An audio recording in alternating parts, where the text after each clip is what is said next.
West Denver. Sleep deprived and heavily caffeinated. All right, let's do this then. This is the Jeff and Bill Show. I don't agree with that. They don't always agree, but hey, at least they have coffee. Coffee. And each other. I love you, man. God help us. I want to bless him. We need all the help we can get. Now here's Jeff Hunt and Bill Thorpe. The Jeff and Bill Show on News Talk 710 KNUS.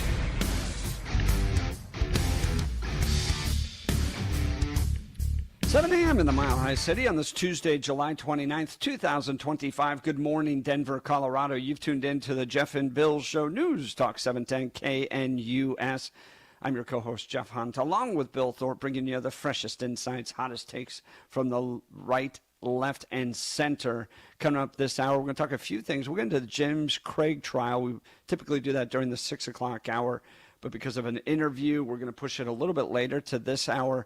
Plus, the city of Denver looking to add a bond package of $950 million with interest payments that'll be $2 billion.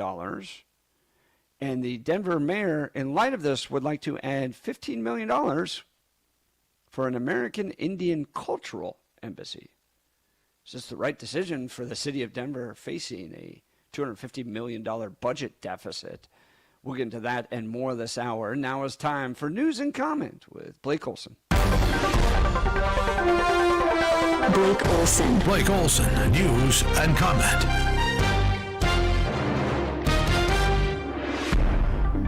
Hey, good Tuesday morning, 68 and overcast, expecting a high of 85 today. This portion of the news sponsored by Pastor Camp Heating and Air Conditioning at 303-777-1234 to learn more about special savings opportunities on Lennox equipment. Our top story, a mass shooting inside a New York high-rise Monday left 5 dead, including the shooter and an NYPD officer. The 36-year-old officer was killed in the lobby alongside 2 men and a woman. The gunman, 27-year-old Shane Tamura from Las Vegas, carried a rifle down the street beforehand. Another victim remains in critical but stable condition, and several others suffered minor injuries while escaping. CNN couldn't wait to talk about the gun afterward. Richie Torres, Democrat from New York. But despite the progress we've made toward reducing crime, New York remains a prime target for terrorism. Yeah. My understanding is the city faces an average of 1 terror plot a month. And I find it to be absolute insanity that we allow weapons of war to just flow freely on the streets of America. And even though New York State and New York City have the strictest gun laws in the nation, those gun laws can only take you so far. Guns can easily cross state boundaries. The shooter had a history. Everywhere. Yes. Ban the guns everywhere. Yes, nothing will happen. Now, the Wall Street Journal's reporting some breaking news here that Mayor Mike Adams has said there was a suicide note found with the shooter in which he appeared to be targeting the NFL and believed he had chronic traumatic encephalopathy, a brain disease, CTE is the other word for that. Correct. And I wanted to just ask you, Blake, because you've been in the football world, you've been in the sports world for a long time. How serious do you think CTE is? Well, I mean, I played a year of college football, and some would argue, but I don't have any brain damage. I know thousands of football players who don't have brain damage, and you can, the note that he left, the shooter, he noted that unfortunately you can't discover CTE until after you die. So that's why evidently he possibly went to the NFL offices, which were in this building. And I think BlackRock was also there. But yeah, I think it can be an issue, but at the same time, there are literally more concussions in girls soccer than any other sport. I mean, the last I checked, that's what I saw. And, you know, they've done a lot to try to eliminate the head-on-head collisions. I can't stand when people, go lead with their head when they tackle. I hate that. There's no doubt about that. But I don't, honestly, I mean, this is not a popular stance, but I don't think it is as great as we make it, as ESPN has made it over the years. I mean, there are tons of players who played 10, 15 years in the NFL who don't have those issues, but it's I can see where it happens. And Bill, feel free to jump in on this. I think it's really important as I reflect on being a young man and growing up. I went and I played 2 years of club rugby for Cherry Creek High School. It wasn't an official sport, it was a club, but we had these like Irish guys that were just some of the most violent big guys necks. I've ever met. I mean, they weren't big, but some of the linemen in rugby were, but these guys were just so tough. And I remember being 15, 16 years old and just being introduced to the idea of being like, you're way tougher than you think you are.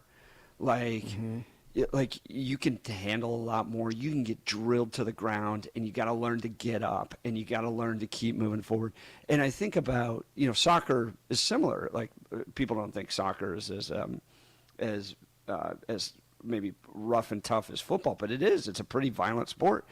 And I just think there's an element where it's really important for a young man, and young women too, but especially a young man, to just get drilled into the ground and learn to get up and to learn to come together as a team and fight through the pain and put together a plan and try to win.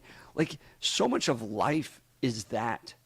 And so to learn at 15, 16 years old to do that, I think is important. But I don't know. Yeah, I agree. Bill, thoughts? Now football does have more concussions. Girls soccer is second. But last time that I saw soccer, the problem that you have is that concussions are more prevalent in football, primarily at this point from what I've seen, based on per capita.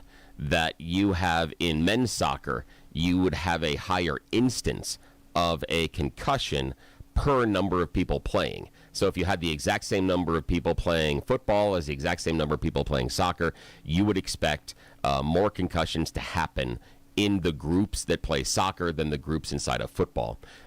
The issue that you have inside of football is the repetitive nature of the head injuries. That seems to be the problem. And it also seems to be the how and sometimes who, because we have examples of someone like Junior Seau who shot himself in the chest specifically because of what he said he was suffering with CTE, as far as it made his daily life so miserable for him to try and function. It was nearly impossible. And that wasn't because of a knee injury, wasn't because of a back injury. It was his head doing stuff to him. And we have other NFL players that have done that. The place that resonates the most with me, and then I'll take a little bit of a divergence here, is inside of pro wrestling. And inside of the realm of pro wrestling, there is the wrestler who cannot be named, Chris Benoit. Chris Benoit, the Canadian crippler, may be one of the best ring tacticians over the previous 25 years. He may be one of the best workers of all time. And what I mean by that is the ability to get in the ring with anybody and to present a compelling match.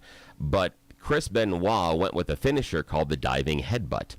And the diving headbutt was pioneered by Harley Race. Harley Race came to Chris and said, "Stop doing this. You are going to screw yourself up."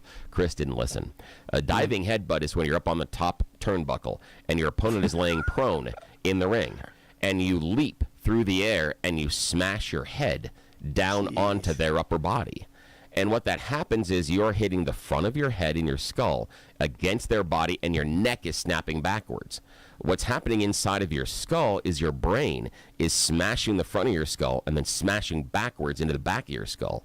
and it's doing that every single time. And Benoit did that night after night after night. Eventually, he got to a point, and again, we don't know the reason or the causation of this, but Benoit was dealing with some stuff physically, and his body was having some problems, but mentally, where he snapped one night after an argument with his wife, and he murdered her, and then went downstairs and murdered his child while his child was sleeping in the bed. Killed them both, lived in the house for a couple of days, and then hung himself. Wow. And they went back and they looked at his brain. He had a brain that looked like a 75-year-old Parkinson's sufferer because it was Swiss cheese. And the thing they looked at is there could be a genetic component, but what they saw was the repeated trauma of his brain hitting the front of his skull and the back of his skull, because each time that's an injury. And so it's 2 injuries every single time. And that's it. So do I think that American football players, NFL players, all suffer from CTE? No. But do I think that it is a real thing that does happen with a number of people? Yes, absolutely. And you go back, Blake and Jeff and I, when we were younger, when Jeff, you were talking about in high school, when we're going back to high school, there was a thing for high school football players where what you did, and this happened even in middle school football, where you would take the kid in order to toughen him up, and you would put him in a ring surrounded by the rest of the players. In the ring. Yep, and the coach would call out players, and you would have to come in there and smash the kid. So the kid had to stand there and take it over and over and over and over. Yep. That's not about like Jeff was talking about, getting hit and dragging yourself up off the ground. That's about repeated trauma.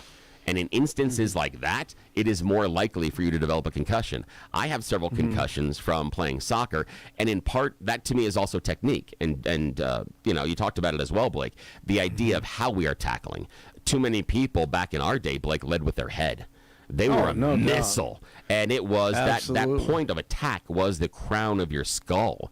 And so, of course, you'd have problems with that. And tackling's better, so you don't have as many instances of CTE inside of soccer. And I can give someone an easy reference point right now, and I'll even do it on camera.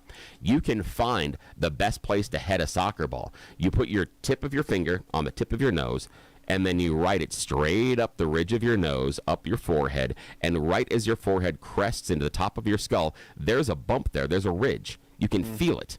That ridge is where you head the soccer ball. Because of the dynamics of how your skull is shaped, that's the strongest part, and it will reject the force. It creates the most momentum. When you see those heads, when you see the soccer players, and you're like, wow, how did they create so much momentum and force? It's because they hit it right there on the crown of the head, right on the crown of the forehead. That's the key. Absolutely. When you get on the side of the head, the back of the head, the top of the head, that's where you get into concussions. That's where you see soccer players get injuries.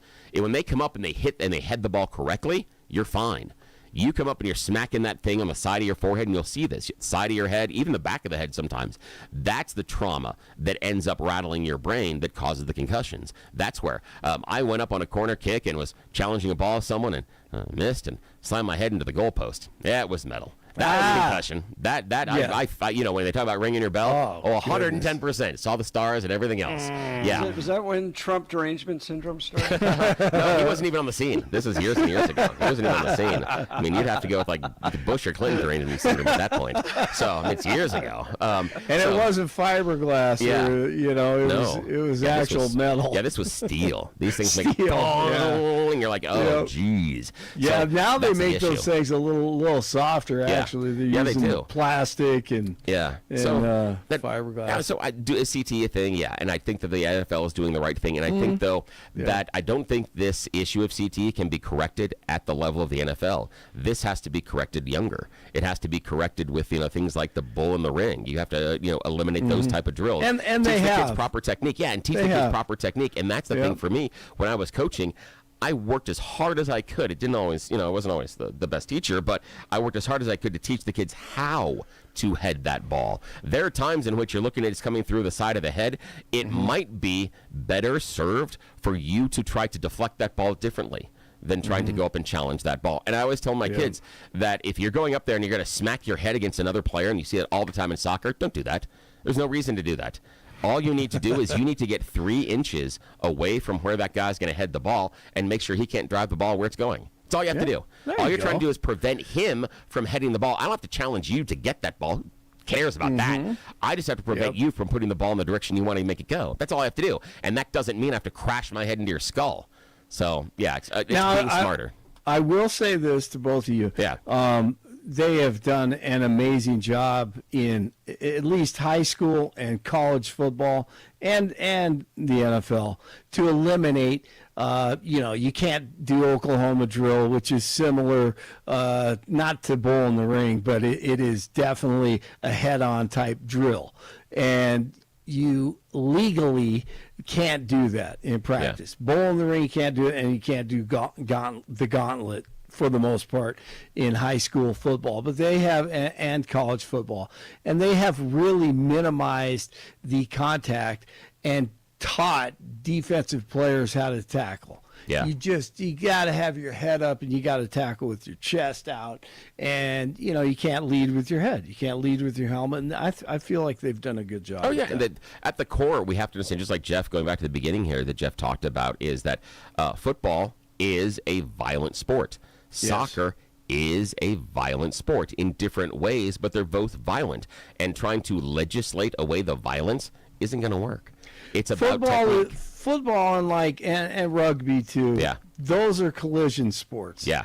And honestly, that's why they're so popular. Oh, absolutely. It absolutely is. I mean, we all are of an age in which we used to see, back when they ran a lot of TV ads, those Sports Illustrated ads about the hardest hits of the NFL. Oh, yeah. You get a full season, we'll send you the DVD of the hardest hits of the NFL. Yeah, when I played soccer before they changed the rules in late 90s, basically, as a defender, if you came in and you contacted the ball first, I could molest the other player. It didn't matter. I could grab him by the short and curlies and, how you doing? I could put my fingers into orifices of his body that are not okay. That was okay. I could do whatever you wanted to that player as long as you touched the ball first. And there were some absolutely violent collisions. There was a thing about an enforcement technique back in the mid-'80s and mid-'90s, early 80s and 70s inside of soccer where, yes, if you were trying to send a message, you have that idea of the NFL and the force of the person comes over and just clocks the guy and takes him out. Yeah. Yes. And this would be, and what I mean by that is, imagine you've seen the slide tackles. Yeah. You used to be able to in the 80s. You'd be able to slide tackle. You could keep your feet off the ground and expose your studs, go in 2-footed, and take out the people's legs. Yep. Yes, legs were broken. Ankles were shattered doing that. Absolutely. They then decided, maybe that's a little too violent. So that was some of the stuff that you were able to do back in the day. So, yeah, it's all violent in a different way, and they've changed the technique. You got to change how you're tackling in soccer. You got to change how you're approaching the ball. Yes, and they've done a good job inside of the NFL. But the idea of legislating it away, not going to work. Not going to work. It is a violent sport by nature. I would like to point this out, too. While there's this element to get away from violence in sports, we have a president of the United States sitting ringside at MMA fights. Yeah. Which I love. Right? See, I'm trying to learn more about that also, because that is so foreign to me growing up with boxing. I mean, because my kids love watching it. That's a whole different. That's a whole different thing. As long as you know the rules, there are ways to prevent death and injury. Denver was one of the very first meccas for UFC. Some of the first UFC pay-per-views are right out of Denver. I think it was UFC 2. I still, for years, had the VHS tape. It was a radio promotional thing that they were doing that, and I got the VHS tape from the first ever Mile High fight here, and I think that was the second ever UFC thing that was ever held.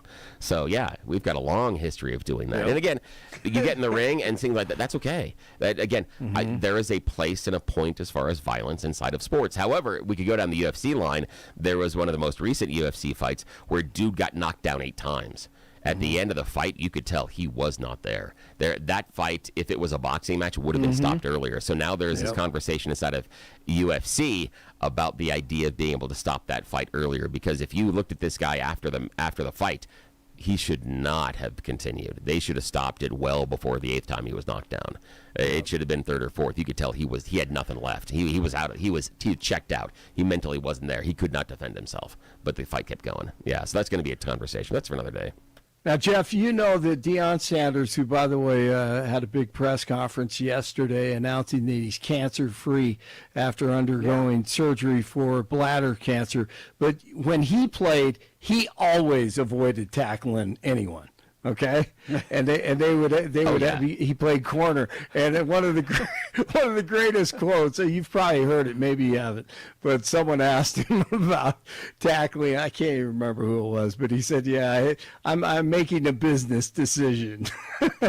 Yes, very not smart. tackling. Ain't wrong. He's not no, wrong. he's not. He's not. So I think I think football overall is doing a good job of trying to prevent, the CTE situation. But hard-nosed running back and linebackers, honestly, that danger is always going to be there. Absolutely. Here's Dion at the press conference. And I don't take it for granted. I don't want you to take it for granted. Anybody out there, I don't want anybody to take it for granted because it's real. Everybody in this room, I guarantee you, have been affected by that C word. And he says he's ready to coach. He kind of joked that there will be a porta potty near the field. Talked a lot about depends in the press conference as well. He's had to depend on depends. So we will pray for Dion, and thankfully he has recovered. DJT with a ribbon cutting this morning at his new course in Scotland. It's been fun watching him give Keir Starmer a little tour of Europe after the big deal on Monday. While overseas, he actually led a peace deal between Thailand and Cambodia. He said, that's a lot. But now it was raging and raging hard. People were being killed at the border a lot. And I said, listen, we're doing a trading deal. And I said to Thailand, we're doing a trading deal, and I'm not going to do a deal if you're going to be killing each other. And I spoke to Cambodia, said essentially the same thing. I dealt with the two prime ministers. They were terrific people. And they don't want to see a war, but somebody had to implement what I did. And we started a series of discussions back and forth. And within less than a day, we have it settled. And I guess now, based on what you're saying, they've just said we're going to have peace. So that's good news. North Korean leader Kim Jong-un's sister says while her brother and President Trump do have a relationship, the U.S. has to accept the country as a nuclear power. Kim Yo-jong, who wields a great deal of power, said today that North Korea is a nuclear weapons state, and that fact is irreversible. Oh, great. So we got to keep a closer eye on them now. Reports say Obama, Clapper, Brennan, Clinton, and Comey all lawyered up with hundreds of attorneys. How about James Comey? Should be behind bars right now. Back in 2023, I'm not going to play it right now because we're really late. Well, I'm going to play it next hour, James Comey, because it is just so much fun to listen to him. Rockies beat Cleveland 8-6. Broncos continue training camp. 67 in Parker, 66 in Centennial, 68 in Denver. Jeff and Billy continue. Blake Olson, News Talk 710 KNUS.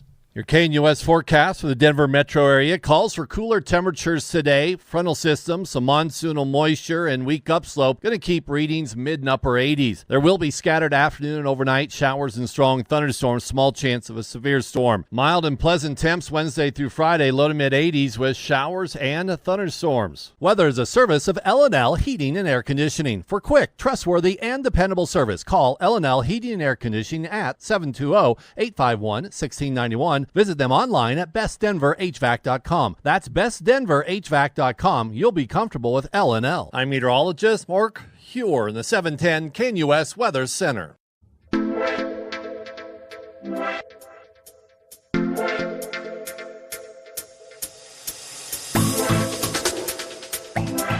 Welcome back to the Jeff and Bill Show. Typically during the 6 o'clock hour, we get into the Jim Craig trial. This is the dentist in Aurora that allegedly poisoned his wife. Well, we'll get into it this hour, give you some updates on that as the prosecution and defense rest.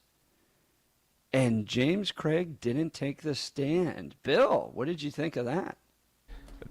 I was a little surprised, but not 100% surprised that he didn't.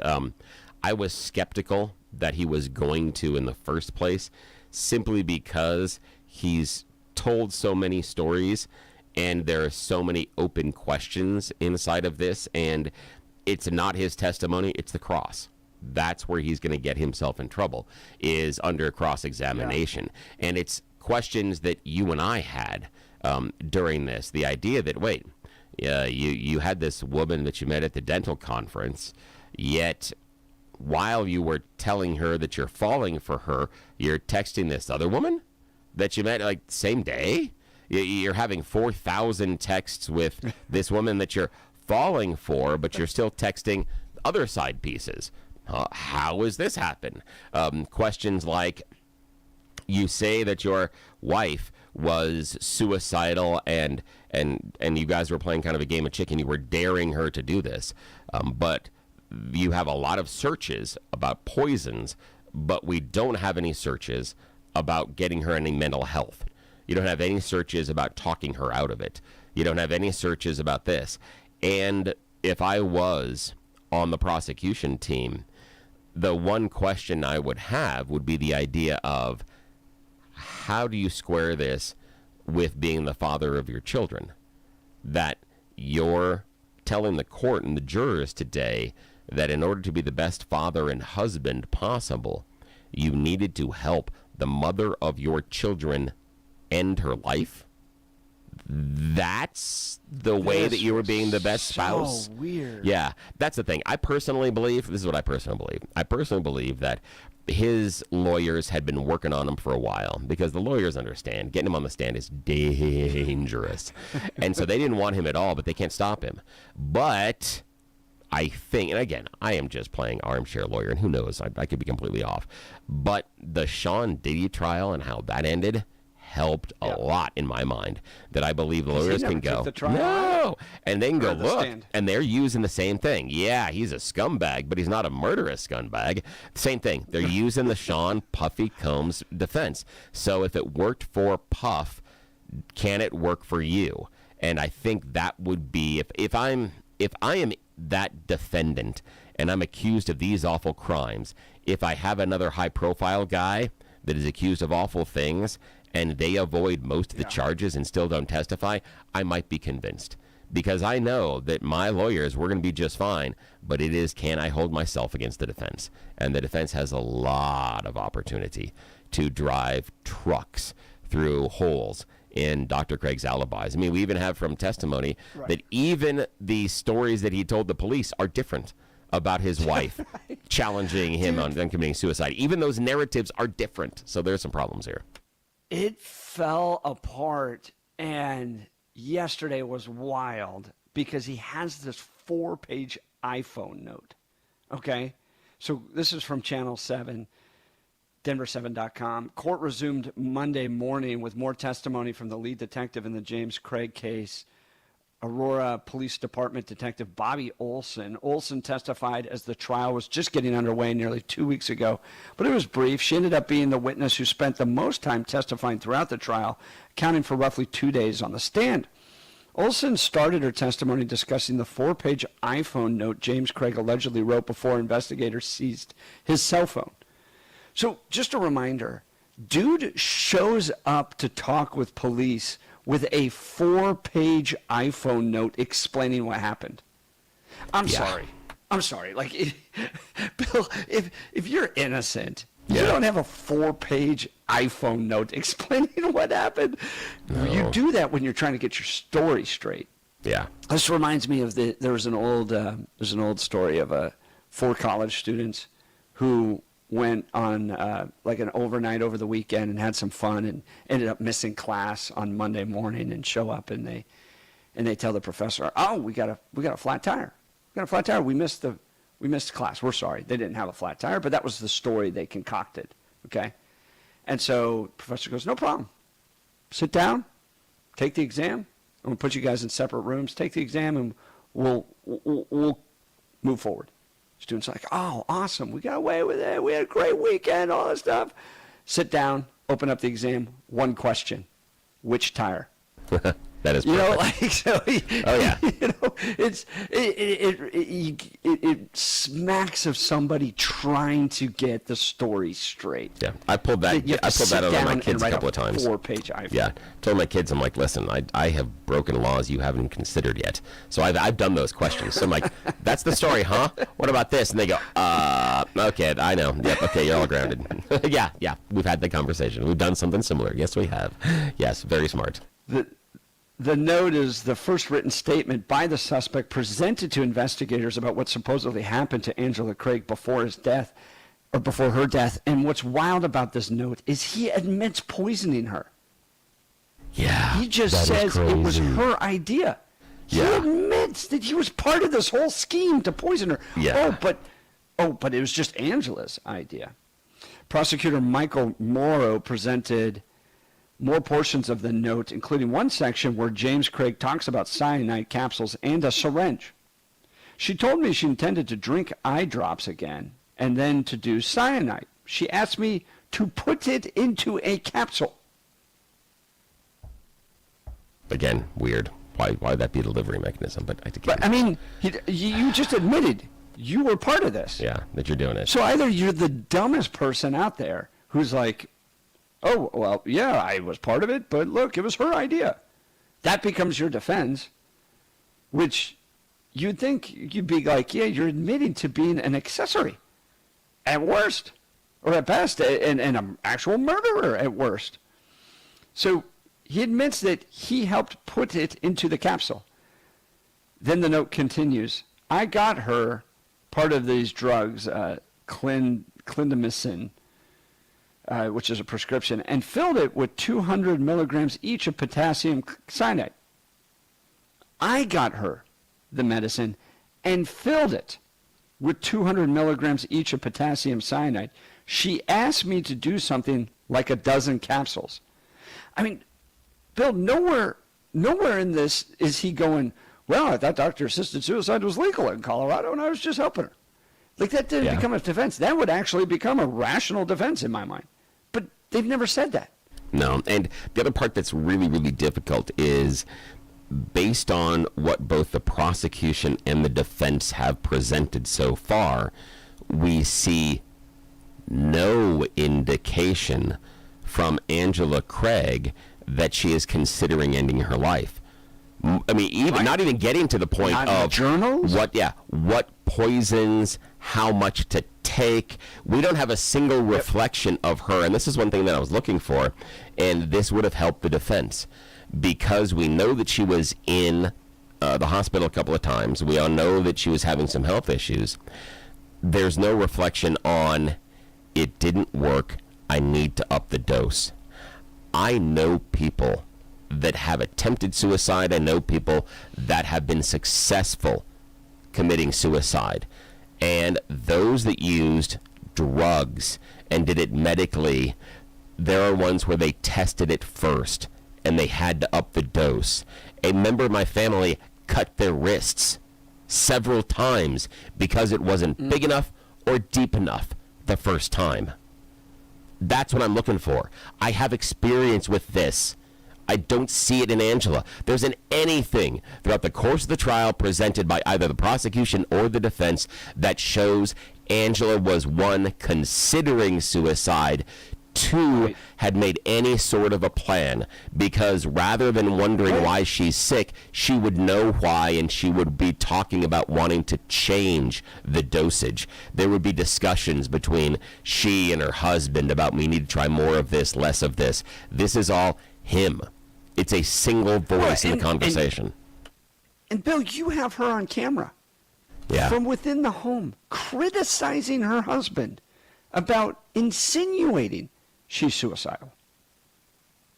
Right? Yeah. They actually played that video footage where she's going, why do you keep telling people I'm suicidal? They now don't believe anything I'm saying. So she criticizes her husband for saying that she's suicidal. There's no mention in her journals, which were put before the jury yesterday, that she was suicidal. There's no evidence that she was. And in fact, her searches are like, why the heck do I feel this way? What is going on? Why do I have these problems? So this was this was a disaster. Listen to this. Channel 7 reporting. In the 4-page note, James Craig admitted to preparing a syringe with cyanide, in addition to writing that the capsules that Angela Craig's brother gave her must have been the ones with cyanide in them. Mark Prey, Angela Craig's brother, testified that he gave his sister these medicines that were supposed to help her with a sinus infection, but that had been altered by James Craig, and he admits it in the note. It's just weird to me. Bill, if I was partaking in somebody's suicide, and like I was there, and I'm filling up the bottles with the poison, one, I would never do that because I think it's a terrible thing to do, but I feel like a rational person would be like, please sign here that I'm not guilty of your murder. Yeah, or at least something that supports the conversation. He shows up, he's like, I was the one that put the poison in the pills, but she was the one that wanted to take it. So, I mean, something on her end that he can provide or that we see. And the journals are the ones that seem the most damning. I know that the defense came in and goes, oh, well, this could have been added afterwards. They're empty pages and everything else. It's like, well, yeah, but what you need to do is point to the pages that exist in Angela's own handwriting that show she is trying to accomplish this. We have some from what we have seen in reporting from great work by Channel 7, some really, really open, raw emotions from Angela Craig, wondering about her connection with her spouse, wondering if the entire relationship's a lie, wondering about love, wondering about going forward, wondering about can they rebuild. But what we don't have, and neither the prosecution nor the defense has shown, is any sort of wondering about how to kill myself. There's nothing in all those private thoughts. There's no even contemplation. There is a thing about the idea of, she doesn't know how this is going to end type of a thing, but there's no idea of, I need to leave this world. There's none of those. The idea that I can't take this so much, the only way out is death. And Jim is going to help me, or this is going to be, and especially, here's the thing, especially with 6 kids. And from all indications that we've seen, Angela was a very devoted mother. I haven't seen anything that shows me anything other than 100%. that. That's exactly right. Meanwhile, the dude her husband's out with 6 other women. And buying other kids' cars. Again, that's going to come up at Thanksgiving. So if he's ever at a Thanksgiving table again with the family. The issue being that would be a consideration for a devoted mother. The idea that I am leaving these kids, that I'm not going to be there. There's something about it, and all parents have this, not making it your kids' weddings and graduations. That's huge. That is so big. She's not considering that. We don't have anything about, I am at a point where I need to end this, but I need to see my kids' graduation. I want to see them get married. I want to see their lives. There's none of that. And that's something that if you're going through the ideation of suicide and you're a parent, you absolutely consider. Absolutely you do. But we have nothing inside of Angela Craig's conversations or even her own private journal that show any of that consideration or even the mere thought. So that's the problem I've got, is so far the defense hasn't been able to show me that Angela Craig had any intent or idea at the forefront about killing herself. They need to show that. Otherwise, I think he's sunk. I want to read you some of the journal entries because I think this gives you a sense of who she is. Yeah. And what struck me, Bill, in reading this was a woman that was committed to her faith. Yes. Committed to her vows and trying to figure out how to keep this marriage together, this family together. Dude, I appreciate you bringing that up because that's exactly what I saw, is that it's a complete juxtaposition away from where her husband was. She was trying to find a path forward for them together, where all he was doing is looking for the escape hatch. Bro. That is a great way to sum it up. Here she writes in 2009, January 8th, 2009. I feel this was right after she had first learned of some of the affairs. I feel so lost and so alone. The farther into this process we get, the less able I feel I can forgive. I look at Jim today, and I couldn't feel any love. All of the things I loved about him, about us, were a lie. Where do I find myself? Where and how do I find my marriage again? My mom says I look too thin and is nagging me to eat, but I can't. All I've ever wanted was for people to like me, to love me. She writes a few days later, January 13th, 2009. I'm finding ways to be positive every day. Satan cannot have me. He will not destroy me with hopelessness and self-doubt. How could he do this to me if he really loves me? He doesn't think I'm good enough. He'd rather be with someone else. She's referring to Jim Craig there. That's hard. January 20th of 2009. I felt really sad today. I don't just feel sad, I feel depressed. I feel like a huge sense of loss with no hope. I feel like the good times were a lie. I feel so betrayed. The good times were a lie. He was a lie. We now have a long, hard road in front of us because of the choices he's made. My sense of security is gone. I don't feel safe. In another journal entry in which no date was given, she wrote, I failed him. He doesn't know how great he is. He doesn't love me. And I don't blame him. I don't accept responsibility for my part. I get too defensive. So this was 2009. Now, again, the murder took place in 2023. So they were able to try to find a way to work forward. Yeah. But then she deals with it again in 2018. Last night was so hard. Jim's been having an affair for 6 months. I know he won't admit it. I'm not sure he recognizes it. She writes in another journal entry, it almost killed me when he didn't love me and I wasn't enough. All I want to do when that happens is crawl into bed and cry myself to sleep. I haven't figured out yet if I should give in or push through. I mean, she's wrestling with all the stuff of a broken marriage. But again, and think about that, the statement of, you're not enough. Right. That's hard because that's the basic foundation of the marriage. That it's you and I against the world forever. But now you're not enough. You're not. That's that's shattering. That is shattering. I don't know what she was going through. That's shattering. Yeah, and not in any of this do I get the sense that, one, she was the type of conniving person to build out a suicide plan. Yes, to frame that someone. She was going to leave her kids behind. But throughout the entirety of the testimony, I absolutely believe that James Craig is the type of conniving person that would kill his wife in order to maintain the affairs that he was having. He was conniving in every aspect of his life. Yeah, the one person in this equation so far that we know has put together plans and concealed things is Dr. Craig. We haven't seen that from his wife. We haven't seen any plans, any concealment, anything like that, any lying. And the defense needs to present that, or you're going to have a hard time convincing those jurors. It's going to be a hard sell. Closing statements are set for today. Bill, we've got to get to a break here, but I'm going to, last word, you're on the jury. Do you vote to convict? Based on what I have seen, and again, not in the courtroom, just from what I've read, yeah. And this isn't even a long deliberation for me. This is a very quick deliberation. Yeah, that it's just a matter of how quickly we can vote and what the number of charges are. Because I just don't think the defense has done a decent job putting a reasonable doubt into my mind. But again, I'm not in the courtroom. Who knows? We'll see what they can do. Yep. I mean, based upon reading, I would absolutely vote to convict. And if I lived in a different state, I'd vote for the death penalty.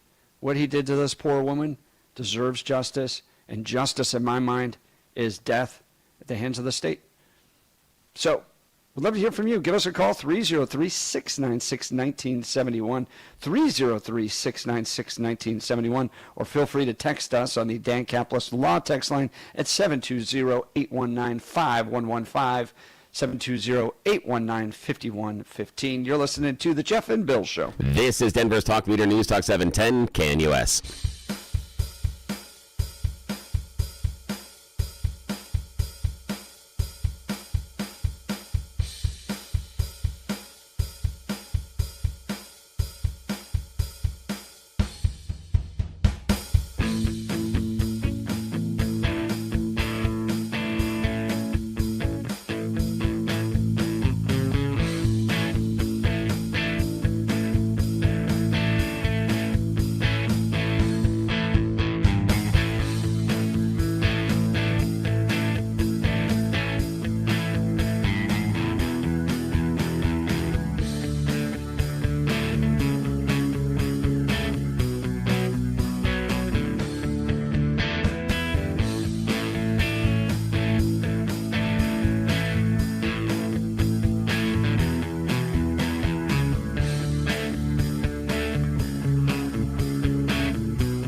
Welcome back to the Jeff and Bill Show. Prosecution and defense rest their cases in the trial against the Aurora dentist charged in the wife's poisoning murder.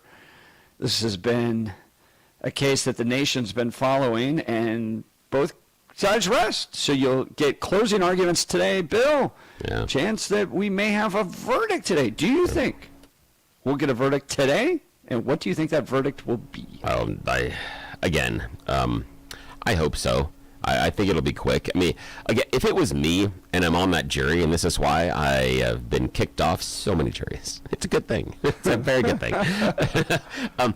It would be the thing where after the judge reads all the instructions to the jury and said, now you can, I go, hang on, Your Honor. Anybody buy what the defense is saying? Didn't think so. Let's just vote here. We don't need to leave the room. We don't need nothing else. I would just, again, that's why I'm not allowed on the juries. And it's probably a good idea to not let me on the juries. But I wouldn't even worry about this one because, but again, I'm not in the courtroom. And I don't know because I thought they were going to get a conviction on more than, one Sean Diddy Combs charge. So what the hell do I know about what goes on inside a courtroom and what's presented? But based on what we've seen so far, I don't know how the jury comes back with anything but guilty because I just don't, from an arm's length, see any way that the dentist has put up a defense that would counteract the narrative from the prosecution. I don't see how they've knocked down much of what the prosecution has laid forward as far as a timeline, a motive, an intent, and probability. That's what I'd be looking for, and I just don't see it. Well, okay, so your counter argument as a defense is that, no, this was all Angela Craig's idea. She wanted to kill herself. Yeah. I helped with the poisoning because I'm a compassionate guy, which is a weird argument. But, okay, well, did you guys go to counseling for suicidation?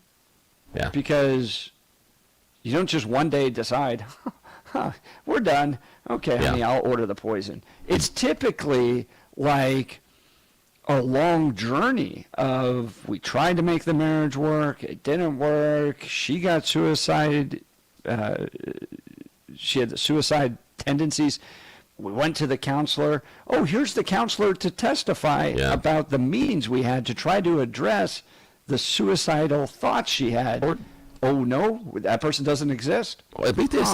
Where's my search history online? I have a search history of trying to find poisons that are not detectable by medical tests after death. But what I don't have is a search history about someone important in my life talking about suicide. That's the one how to help someone thing. you love that wants to kill themselves. Yes, that is the one thing that we don't have in search history, but we got a whole hell of a lot of things about what poisons we can put into people's systems and not have them be detected. But we don't have anything about helping them in suicide. It's weird. I hope this goes to the jury today. I hope it's a 20-minute verdict. I hope he's guilty on all counts. Because remember, he was sending letters to people outside the prison to try to get them to kill the lead detective. Yes. So he needs to be found guilty on that, too. So there's, in my mind, it's guilty on all counts. And then, unfortunately, this Yahoo, James Craig, is going to go live in prison for the rest of his life in Colorado. And psycho women are going to write love letters to him. The dude that poisoned his wife and had 6 side chicks will probably get love letters from some psycho out there. And it's a shame because everything I've seen about Angela Craig is that she loved her kids. She was trying to figure out a way to make a marriage work with a dude that was never really all that interested in her to begin with. And that lied the whole time. Not to be mean about it, but I do know some people in my life that in the past, given some hard relationships they've had, if their significant other was behind bars, that would make it easier because you're like, well, at least I know where they are. They don't have the opportunity to go out and get drunk and fight people. They can't cheat on me. They're not going out and spending all the money. Okay. I mean, again, I'm being facetious. I'm being tongue-in-cheek. That can happen. But, I can't figure out how the defense is just looking at they're hoping that the prosecution hasn't connected the dots, but they haven't been able to deflect or knock down much of what the prosecution has been saying. We'll see what happens. Yeah, well, jury could get this case at any moment, and we could get a verdict as well. We'll continue to watch all of that, give you the latest, and talk to journalists that were in the courtroom all in future days. But coming up next, we're going to talk the shooting in New York City, but somebody that lives there. It's wild. You're listening to The Jeff and Bill Show. This is 710 KNUS.